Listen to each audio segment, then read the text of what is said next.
Très bien, nous revenons. C'est une décision, mon cher Jacques. Enfin, c'est une polémique née comme ça d'un article de presse. Après, c'est très vite, le site s'est très vite ravisé avec la communication de l'avocat, d'un des avocats de docteur Ibrahima Kassori Fofana. C'était hier. Oui, c'était hier. L'article disait que, en gros, le titre disait qu'Ali Touré avait perdu la bataille face à Kassori Fofana à la Cour. Les grandes gueules. C'est que les deux étaient finalement allés à la Cour suprême, je crois, pour deux situations, telles que ça nous avait été expliqué à l'époque. La première, c'était tout naturellement la liberté conditionnelle qui lui avait été quand même offerte ou donc octroyée par la chambre de contrôle de l'instruction de la CRIEF, après bien sûr la première étape, la chambre d'instruction qui lui avait déjà ordonné de quitter sous condition, de quitter la maison centrale sous condition. Le procureur spécial avait fait appel. Entre-temps, il y a le procès qui a été programmé. Donc après, les avocats, je crois, sont encore allés à la Cour suprême, cette fois pour dire on ne peut pas accepter qu'il soit à la maison centrale et qu'il comparaisse en même temps. Je crois que le premier dossier a été très vite balayé. Il était question maintenant de statuer sur la libération. Mais déjà, le démenti est venu très rapidement du conseil même de Kassori Fofana, maître Sidiki Berete, qui a dit qu'il n'en était rien. Au contraire, la décision, l'ordonnance de la Cour suprême créait plus de problèmes à son client qu'il n'en résolvait. Maintenant, il est question ce matin de comprendre qu'est-ce que l'ordonnance dit en réalité. L'information qu'on me donne, c'est que c'est plutôt la décision donc, de la chambre de contrôle qui a confirmé la première décision de la chambre d'instruction qui a été cassée par la Cour suprême. En clair. Donc, au lieu que ce soit Ali Touré qui perd la bataille, c'est plutôt Kassori qui perd la bataille parce que en cassant la décision de la chambre de contrôle, donc tout simplement on fait la liberté conditionnelle qui lui a été donnée par la chambre de contrôle de la CRIEF a été cassée par la Cour suprême. D'accord. Mais il est important d'avoir des explications plus techniques des spécialistes pour comprendre pourquoi et qu'est-ce que ça veut effectivement dire. Le procureur Ali Touré que nous essayons de joindre ce matin, si on peut le lui signifier. Mon cher Diba, le chemin de croix se poursuit pour docteur Ibrahima Kassori Fofana. Oui, justement, malheureusement pour sa famille politique et biologique. Alors, ce qu'il faut dire, c'est que l'on se souvient, c'était le mois de décembre 2022, son conseil avait saisi à travers une requête la chambre de l'instruction de la CRIEF, alors par rapport un peu à sa mise en liberté provisoire. À l'époque, la chambre d'instruction, avait déclaré recevable la requête de mise en liberté de M. Ibrahima Kassori Fofana. Ensuite, il ordonnait sa mise en liberté de Kassori Fofana s'il n'est détenu que pour autre cause. Et se présenter au greffier de la chambre chaque mardi à 10h au plus tard. Et également déposer au greffe de la chambre dans un délai de 48 heures à compter de la notification de la présence ordonnant tous les titres de voyage, c'est-à-dire passeport et tous les documents de voyage. Et également informer de tout changement d'adresse, le tribunal, ne pas sortir des limites du territoire de Conakry sans l'autorisation du tribunal. Et disons que cette mise en liberté assortie le dépôt de la somme de 3 milliards de francs guinéens au trésor au titre de cautionnement conformément aux dispositions des articles 247 et 248. Ça, c'était l'ordonnance qui avait été rendue par la chambre d'instruction. D'accord. Donc, finalement, ordonnance qui est arrivée à la chambre de contrôle. De la chambre de contrôle, on est parti devant la Cour suprême, puisque après Ali Touré, on sait que quand le procureur spécial fait appel, ça a un effet suspensif. Donc, il faut attendre que la décision soit rendue avant de savoir est-ce qu'il va être maintenu toujours en détention provisoire ou il va bénéficier d'une mise en liberté provisoire. Donc, dans les explications du conseil de M. Ibrahima Kassori Fofana, c'est que la Cour suprême, à travers ce qui vient de se passer, ils disent que la Cour casse un peu le pouvoir mais ne renvoie pas le fait qu'il a cassé le pouvoir, ne renvoie pas au niveau de la chambre de contrôle. Donc pour eux, ils n'infirment pas et ne confirment pas. Donc le jugement. Donc aujourd'hui, on est dans une situation, dans leur explication, dans une situation confuse, puisque la Cour suprême casse, mais tout simplement ne décide pas de dire bon, voilà ce qu'il faut, voilà la position adoptée. Donc c'est une situation pour eux qui est floue. Maintenant, si on a l'avocat ce matin, puisqu'il dit que la situation devient encore plus compliquée pour leurs clients, ce qui veut dire que forcément M. Kassori Fofana va continuer à patienter à la maison centrale, va continuer à suivre ce régime de détention provisoire. Alors il faut rappeler que c'était le mois de mai, c'était depuis le mois de mai, ils ont été placés sous mandat de dépôt. Si nous faisons une comptabilité depuis le mois de mai, aujourd'hui on est pratiquement 11 mois qui sont en détention provisoire. Donc 11 mois, ce qui quand même dépasse considérablement le délai prescrit. Je pense qu'aujourd'hui, ce qu'il faut faire, c'est soit d'aller rapidement vers le procès, puisque ce qui est en train de se passer aujourd'hui, même s'il continue encore à faire appel, Ali Touré va essayer toujours de jouir de son droit, celui aussi de faire appel, et chaque fois qu'il fait appel, ça a un effet suspensif. Maintenant, aujourd'hui, 11 ans de détention provisoire, c'est 11 mois, pardon. 11 mois, voilà. Moi-même, je complique un peu la situation, qui est encore plus compliquée. Oui, tu as raison, on y est habitué. Je vous ai parlé du monsieur, du prévenu à la chèvre qui est détenu depuis 11 ans. Voilà, et donc aujourd'hui, ça va faire 12 ans. Voilà, je pense que 11 mois sans être jugé. Voilà, sans être jugé, ça. C'est une boutade ou quoi? Non, mais je suis au sérieux. Vous verrez. Il faut une véritable volonté aujourd'hui pour essayer vraiment de situer les personnes sur leurs responsabilités. Moi, je le disais au même titre que le mandat de dépôt, la détention, la mise en liberté provisoire aussi, c'est un régime similaire parce qu'on vous prive toujours de liberté. Maintenant, la crainte, c'est que si on voulait sortir, que la personne n'ait le temps peut-être de soudoyer des témoins, d'altérer un peu des pièces qui pourraient peut-être, disons, engager sa responsabilité ou vouloir sortir du territoire national. Maintenant, est-ce que de telles garanties, c'est de ça ils ont peur, que la personne sort et puis il quitte le pays, ou tout simplement qu'ils détruisent un peu les preuves qui pourraient peut-être être les arguments des uns et des autres, ou qui peut être aussi ailleurs. Voilà. Moi là-dessus, mon avis, il est simple. On ne quitte pas le territoire sans la complicité de l'État lui-même. Justement, voilà, parce que... Moi, c'est ce que je pense. Parce que dans l'ordonnance de... Marissa était bien là. Oui. Il est parti. Qu'est-ce qui s'est passé entre-temps? Et on a vu d'autres aussi qui sont partis. Et je pense que dans l'ordonnance de mise en liberté de décembre 2022 qui avait été ordonnée par la Chambre de l'instruction, c'est qu'on lui demandait de déposer tous ces titres de voyage, mais également de se présenter chaque mardi. Je pense qu'avec une telle disposition, on avait quand même la même mise sur la personne. Maintenant, la justice, elle est souveraine, et si on a la chance de les écouter, chacun quand même aura son argument par rapport à ce qui est en train de se passer. Très très bien. En tout cas, on va donc revenir, rouvrir la deuxième partie avec successivement Maître Dina Sampil, que nous avons d'ailleurs essayé d'avoir dans cette première partie. On aura également le procureur Ali Touré. Ils vont nous aider, nous éclairer sur ce que, de l'autre côté, on perçoit comme un flou que l'on orchestre pour davantage enfuir, ou si vous voulez, engluer Dr Ibrahima Kassori Fofana et d'autres. Restez en compagnie de nous. On revient dans seulement 13 minutes, ou plutôt 12, et on poursuit notre émission. Dans la deuxième partie, il y aura Seydou Abacha, que vous connaissez, cet humoriste qui raconte la culture et les traditions africaines. Et puis Adam Adaïko, ils seront avec nous dans la deuxième partie de cette émission. C'est dans un instant. Voilà, nous étions sur cet élan Mohamed Mara, on était sur cet élan-là, on parlait de cette ordonnance de la Cour suprême. Dans un instant, nous irons vers Ali Touré. Mais il y a nécessairement des conséquences, des implications liées à cette ordonnance. Diba évoquait bien entendu sur fond de communication de la part des avocats de Dr Ibrahima Kassori Fofana, ce flou qui entourait la décision de l'ordonnance.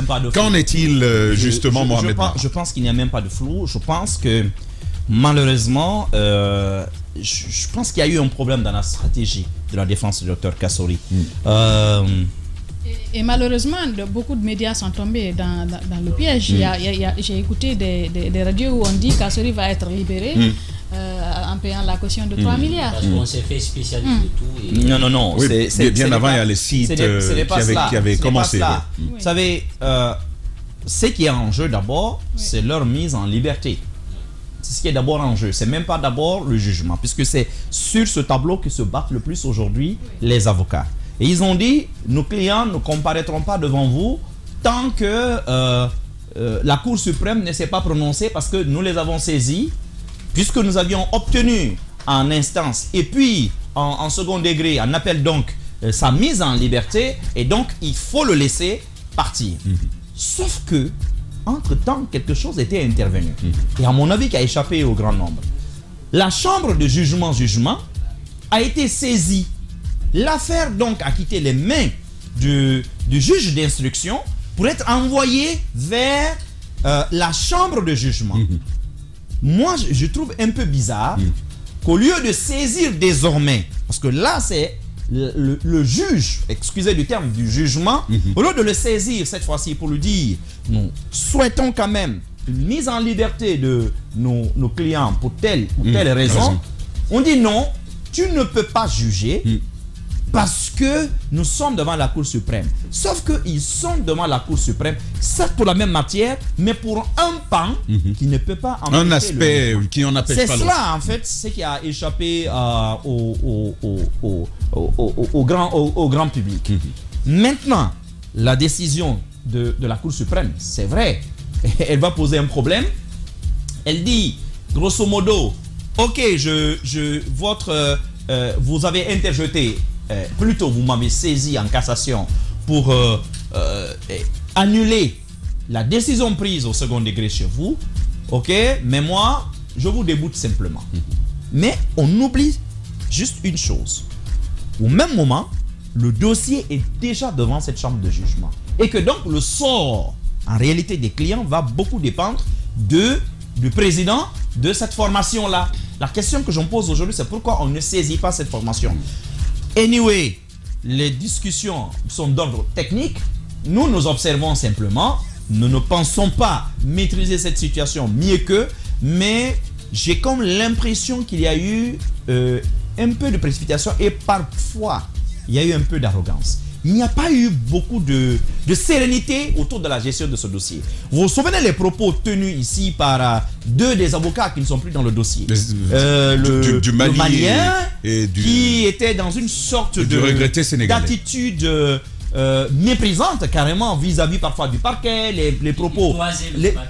Mais absolument, au point que le barreau a été obligé de réagir pour dire attention, les grandes gueules, une telle discourtoisie, ce n'est pas normal. Très bien. Et feu, celui du Sénégal, l'homme politique sénégalais qui est décédé récemment. Vous vous rappelez quand il est passé chez nous la toute dernière fois, qui fait une affirmation, qui dit d'ailleurs, leur décision de condamnation est déjà rédigée à la Cour suprême. On dit mais la Cour suprême n'est pas saisie. C'est pas la Cour suprême qui va juger. Non, ça fait. Très bien. Où sont les preuves? Très bien. On n'en a pas. Ali Touré, procureur spécial près la Cour de répression des infractions économiques et financières, est en ligne. Avec lui, nous abordons les implications de cette ordonnance de la Cour suprême. Bonjour, procureur.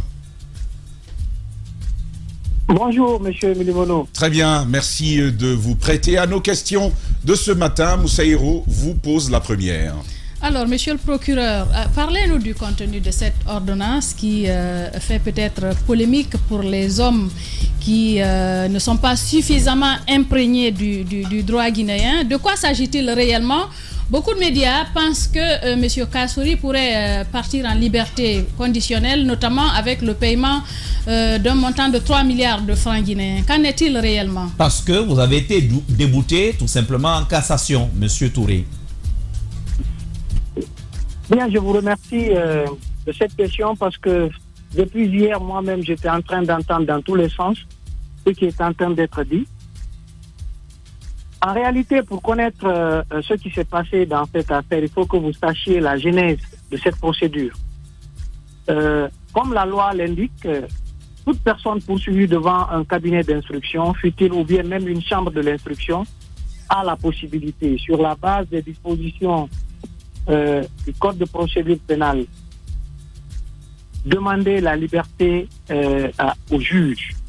Et lorsque la liberté est demandée, les juges ont la possibilité et la faculté d'analyser cette demande et d'y faire droit. Donc c'est ce qui s'est passé. Les avocats de Dr Kassory ont introduit une demande de liberté devant la chambre de l'instruction. Et la chambre a ordonné la liberté de Dr Kassory moyennant paiement d'une caution. Et conformément au code de procédure pénale, le procureur a la possibilité de relever appel de toutes les décisions de juge d'instruction. C'est ce droit que nous avons exercé. Nous avons dit, on n'est pas d'accord, on va devant la chambre spéciale de contrôle de l'instruction en relevant appel de cette ordonnance. On vient devant la chambre spéciale de contrôle de l'instruction et on fait le débat, les audiences sont tenues, on fait le débat et la chambre spéciale de contrôle de l'instruction confirme l'ordonnance de la chambre de l'instruction. Donc, en ordonnant également la liberté de Dr Kassory. C'est comme cette décision, donc cet arrêt, on a dit on n'est pas d'accord et on fait le pourvoi devant la Cour suprême. C'est ce pourvoi cet arrêt qui a été déféré à la Cour suprême et hier la Cour suprême a statué sur ce pourvoi et a rendu l'arrêt qui a tant fait polémique et qui en réalité ne devait pas faire polémique. Parce que les avocats de ces gens-là, ils savent lire entre les lignes. La Cour dans son dispositif a dit quoi? La Cour, dans son dispositif, a dit reçoit l'acte et le pourvoi du procureur spécial. Au fond, casse l'arrêt de la Chambre spéciale de contrôle de l'instruction. L'arrêt qui a été déféré a ordonné la liberté de Dr Ibrahima Kassory Fofana. Et si cet arrêt est cassé, ça veut dire que l'arrêt perd tous ses effets. L'arrêt n'est plus applicable. Et conséquemment, Dr Kassory Fofana continuera de garder prison jusqu'il y ait une autre demande, cette fois-ci, peut-être devant la chambre de jugement. Parce que l'arrêt qui a été déféré devant la Cour suprême, c'est un arrêt qui a été pris sur base d'une ordonnance rendue par la chambre de l'instruction. Et comme vous le savez, depuis depuis le 31 janvier 2023, la chambre de l'instruction s'est dessaisie complètement de cette affaire en rendant une ordonnance de renvoi devant la chambre de jugement. Donc, la chambre de l'instruction, à l'heure où je vous parle, est complètement dessaisie. Donc, s'il y a une quelconque demande de liberté à poser, ça sera devant la chambre de jugement. C'est ce qui s'est passé. Oui, mais monsieur le procureur. Mohamed Mara, je rappelle que nous avons en ligne le procureur Ali Touré, procureur spécial, près la CRIEF. Nous évoquons avec lui cette ordonnance de la Cour suprême qui fait parler de lui. Oui, monsieur le procureur spécial, la question peut-être... C'est un arrêt. Que nous avons besoin aujourd'hui de vous poser. Est-ce que les avocats de monsieur Kassory Fofana n'avaient-ils pas ou n'ont-ils pas encore cette possibilité de saisir directement le juge, j'ai envie de dire du jugement, puisque vous nous dites quand même de nous dire que désormais le dossier est au niveau de la chambre de jugement. Est-ce qu'ils ne peuvent pas saisir justement la chambre de jugement réellement pour demander la mise en liberté de leur client? Est-ce que cette possibilité existe?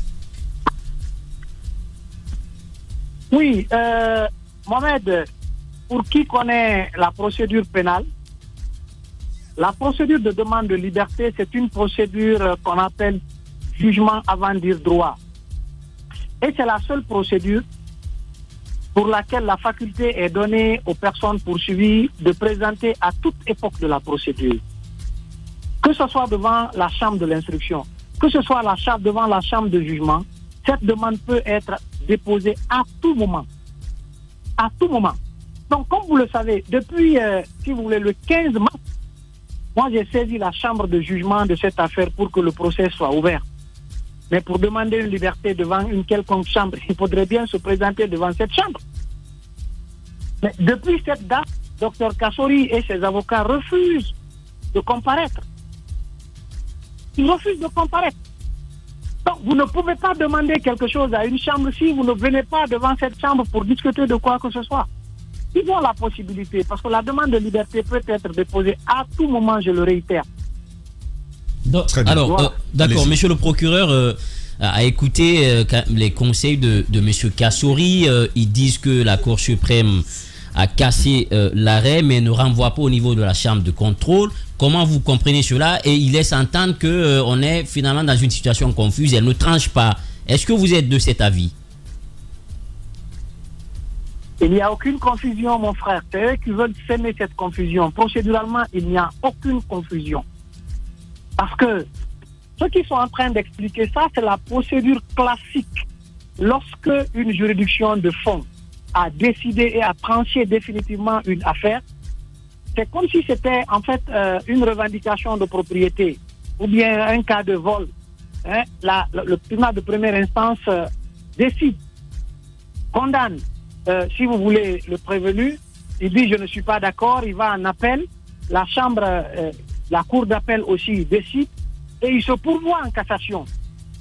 Quand il va devant la Cour suprême, lorsque la décision de la cour d'appel est cassée, la loi dit la Cour suprême n'est pas juge des faits, elle est juge du droit. Donc quand elle casse, elle renvoie devant la dernière instance, la cour d'appel qui a siégé, mais autrement composée. Ça, c'est lorsque la juridiction a siégé sur le fond de l'affaire. Mais ici, on est en matière de liberté.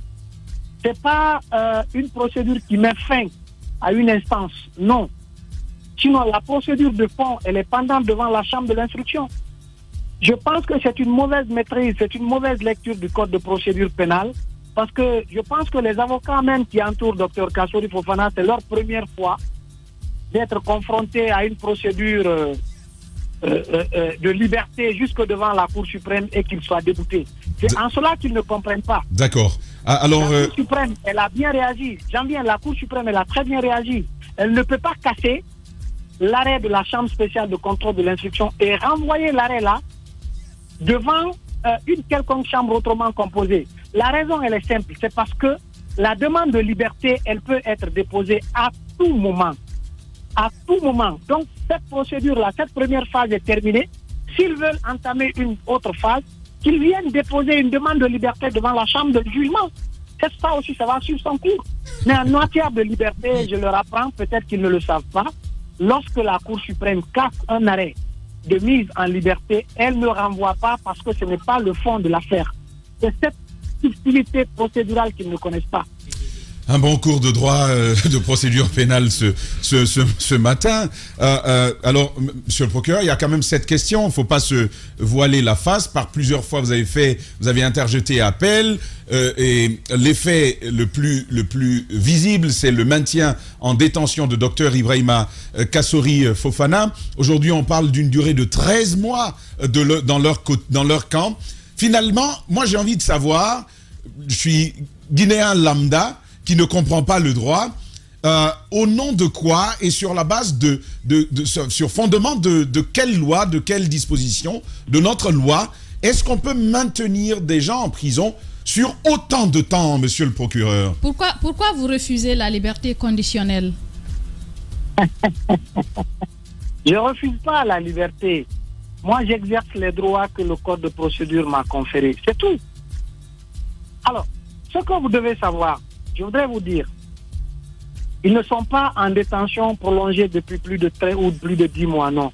La loi dit que lorsque les juges d'instruction sont saisis d'une affaire et qu'il y ait détention dans cette affaire, les juges ne doivent pas garder des personnes pendant plus de 8 mois sans clôturer leur instruction.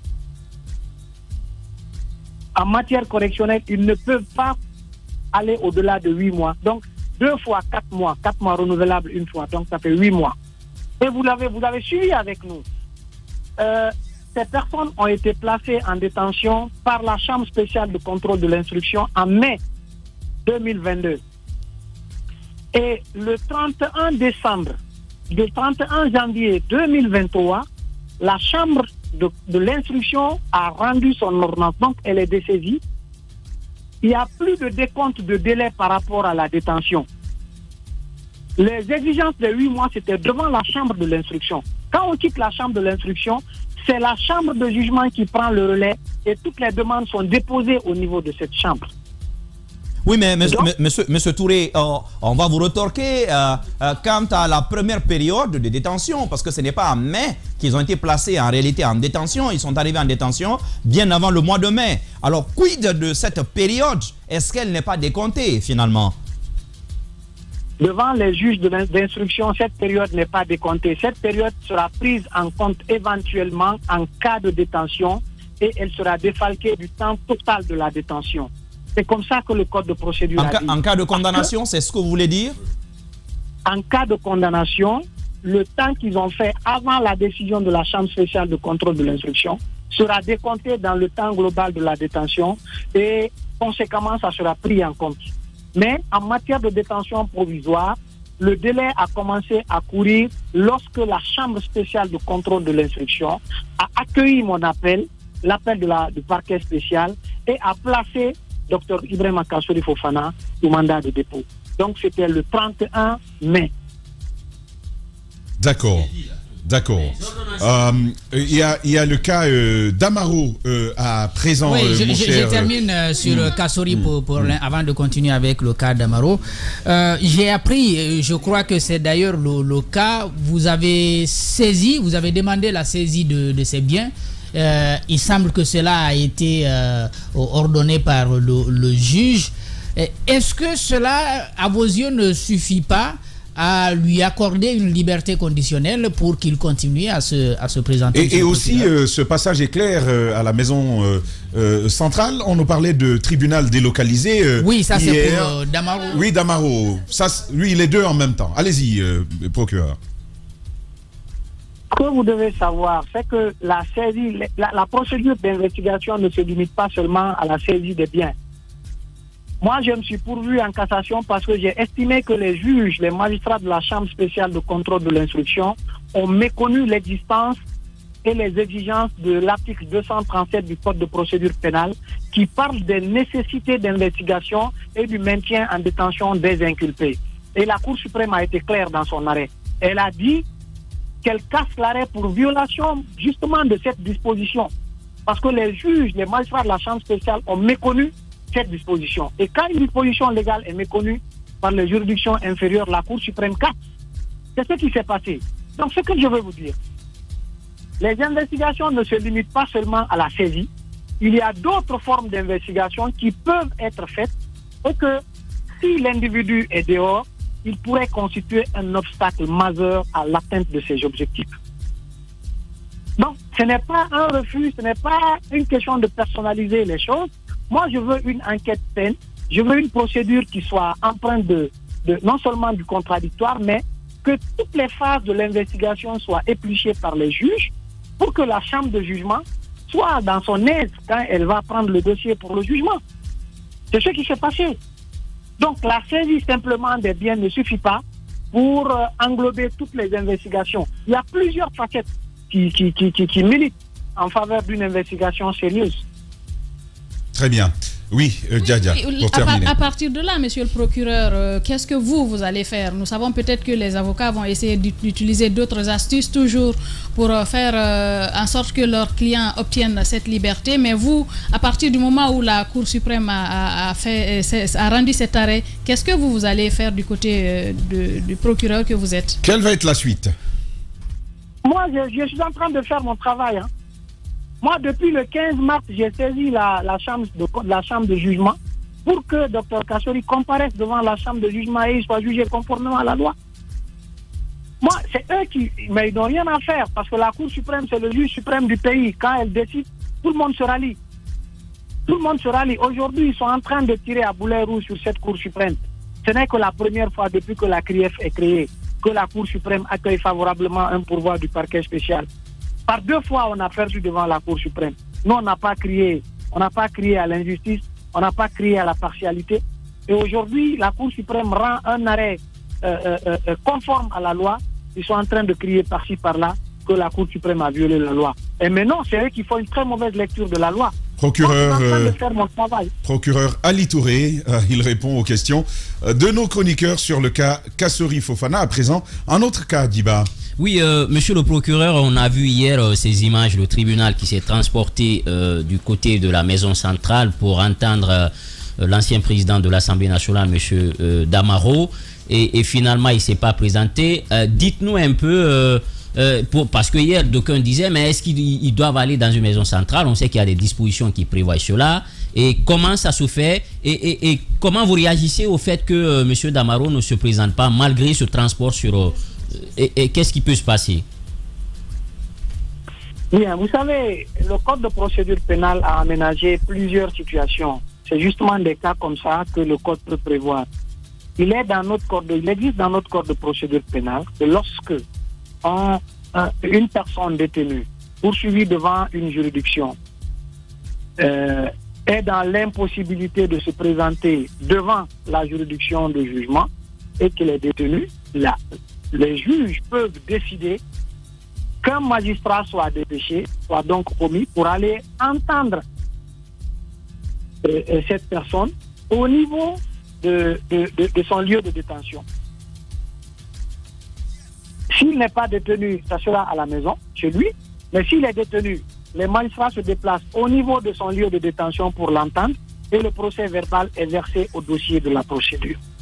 Je pense que c'est cette faculté que la chambre de jugement a activée et elle s'est rendue à la maison centrale hier, vous l'avez vu. Monsieur Damaro, c'est son droit de comparaître ou de ne pas comparaître, c'est son droit. Donc, la chambre de jugement était là-bas et a constaté que monsieur Damaro n'a pas comparu. Et du point de vue droit, la chambre de jugement va en tirer toutes les conséquences qui sied à cette situation. Voilà. Nous sommes accrochés aux lèvres de la chambre, c'est elle qui va décider. Nous-mêmes, on est partis à cette procédure parce que nous sommes parqués, on est donc partis à la procédure. Très bien. Nous continuerons donc de suivre cette procédure-là.